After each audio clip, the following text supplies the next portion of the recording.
Hi everyone, this is episode 2.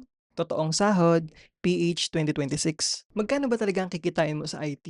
May magsasabi, six figures agad yan. Lo, fake news yan. May magsasabi din, barya lang yan sir eh. Call center lang yan eh. Uy, mali rin. Ang totoo, nasa gitna. Bago tayo magsimula, kayo ang pumili nito. Nag-poll ako, episode 2 or FRB02. Nanalo ang episode 2. Kaya ito tayo. Last episode, tinuro ko na ang IT ay hindi puro coding. May 5 branches. Support, networking, security, data, web, or dev. Ngayon, balikan natin silang 5. Pero this time, magkano ba talaga ang kita sa bawat isa? Heart to heart muna. Walang branch dito na instant yaman. Lahat 50,000 to 80,000 na makikita mo, para yan sa mga 3 to 5 years experience at certifications. Ang IT hindi loto. Hagdan yan. Kaya huwag kang magugulat kung mababa ang sahod sa una. Ang tamang framing sa pagtatanong, hindi magkano agad. Kung hindi, gaano kataas aakyat.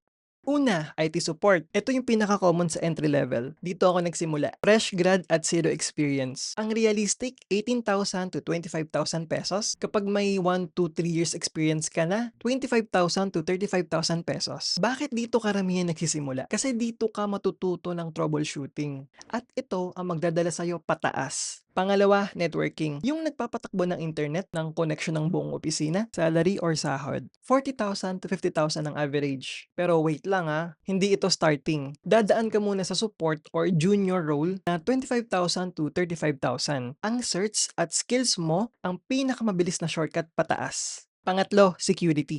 Pinakamataas sa sahod sa 5. Pinaka hindi rin entry level friendly. Walang halos fresh grad na cybersecurity. Kung meron man sobrang kakaunti. Salary or sahod, 68,000 to 78,000 pesos. Minsan mas mataas pa. Pero para makarating dito, kailangan mo na experience 2 to 5 years muna. Pwedeng galing sa support or networking plus certification. Lahat ng nasa taas kailangan nang galing din sa baba. Pang-apat, data. Yung nag-a-analyze ng numero, nagbibigay ng desisyon sa negosyo or business, salary or sahod. 33,000 to 43,000 ang average. Yung entry level mas bababa, 20 to 28,000 habang natututo ka pa ng mga tools. Maganda to kung mahilig ka sa Excel at mga patterns. Panlima, web at development. Yung coding na inaakala mong IT lang, isa lang pala yan sa 5. Web developer, 33,000 to 43,000. Software developer, 32,000 to 42,000. Fresh graduate developer, 25,000 to 30,000 pesos pagpasok. Mataas ang ceiling kapag remote, work from home, or foreign yung client. Pero pahirapan ng pagpasok dito kung wala kang mga projects, portfolio. Class, portfolio ang labanan dito, hindi diploma.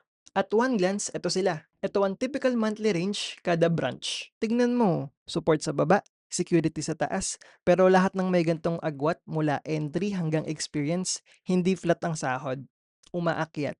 Ngayon, ano ang pinagkaiba ng 20,000 pesos na sahod sa 70,000 pesos na sahod? Hindi siya talento, hindi siya swerte. Certification, skills, at experience, yun lang. Yung taong 70,000 pesos yung sahod ngayon, nag-umpisa rin yan sa mababa, like 20,000 pesos. Kaya kung nakikita mong maliit ang starting, tama ka, maliit talaga. Pero dito, ang taong tuloy-tuloy mag-aral, doble o triple ang kita sa loob ng 5 taon. Congrats kung umabot ka sa dulo ng video na to. Meron tayong helpful website para sa inyo. No sign up, no payment, all for free. Libreng quiz to sa joshuacervantes.online/quiz. 6 na tanong, more or less 1 minuto, makikita mo agad kung saan ka bagay.